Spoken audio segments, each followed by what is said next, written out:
So today we are going to solve our question number third part A, where we need to write an algorithm for Gauss-Jordan method and compare its performance with Gauss elimination method. तो इसकी algorithm लिखने से पहले हम समझते हैं कि Gauss Jordan method में हम करते क्या है।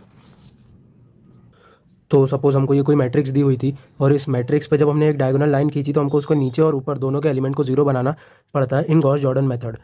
तो उसको हम कैसे करेंगे थ्रू एल्गोरिदम, वो आज हम देखने वाले हैं। तो सबसे पहली स्टेप क्या होती है, start. After that we will take input coefficient matrix A and augmented matrix B. In step 3 यहाँ पर हम एक लूप चला रहे हैं फॉर के इक्वल टू 1 to n। इसमें हमने पाइवेट एलिमेंट लिया ए ऑफ के को, उसके अंदर हमने एक नेस्टेड ऑफ लूप चलाया है for J equal to 1 to n।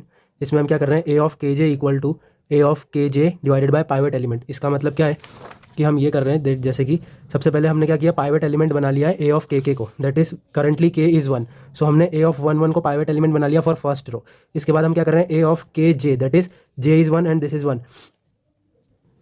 इसका मतलब अब हम ये जो पाइवेट एलिमेंट है उसके नीचे के जितने भी एलिमेंट्स हैं उनको इटरेट करने वाले हैं। तो उसके लिए हमने एक ये फॉर्मूला लिखा है कि A of K J equals to A of K J divided by pivot element, जो कि हम यहाँ पर कर रहे हैं। जैसे कि हमने इसमें क्या किया, R1 में हमको चेंज करना था, जब इसको जब पूरा जीरो बना दिया था, तो इसको जब हमको जीरो बनाना था तो हमने क्या किया था कि R2 में चेंजेस करने, तो R2 माइनस R1 किया एंड जिसको जीरो बनाना था वो लिखा था ऊपर, और जिससे जीरो बनाना था that is our pivot element वो लिखा था। तो वही यहाँ पर लिखा कि A of K J equal to A of K J divided by pivot, and इस फॉर लूप का यहीं पे एंड हो जाएगा। अब ये मैट्रिक्स बनी थी हमारे ऑगमेंटेड मैट्रिक्स के लिए, तो ऑगमेंटेड मैट्रिक्स के लिए भी वही सेम चीज़ होगी, B of K is equals to B of K divided by pivot element.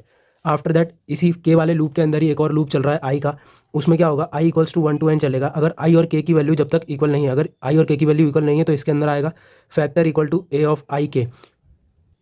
एक फैक्टर वेरिएबल बनाया, उसके अंदर हमने ए ऑफ आई के डाल दिया। उसके बाद एक लूप चला for J equals to 1 to n, जिसके अंदर ए ऑफ आई जे की वैल्यू चेंज होती रहेगी कंटिन्यू जब तक लूप चलेगा। सो इसमें वो कह रहा है A of I J minus factor into A of K J. ये फॉर्मूला हमारा इस फॉर्मूले से रिलेट करता है, ये जो हम हर रो के लिए कुछ कुछ फॉर्मूलेज बना रहे हैं, तो इसके थ्रू ये फॉर्मूला चल रहा है।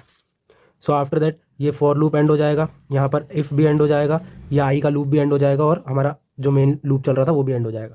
जब हम ये पूरी टर्म कर लेंगे तब उसके बाद हमको एक मैट्रिक्स मिलेगी जो कि कुछ समझ लीजिए इस प्रकार की दिखेगी, जिसमें डायगोनल एलिमेंट बचे हैं सिर्फ और सिर्फ डायगोनल एलिमेंट बचे हैं, ऊपर नीचे के सारे एलिमेंट्स जीरो हो चुके हैं, और ये जो ऑगमेंटेड मैट्रिक्स थी इसका कुछ पार्ट बचा है।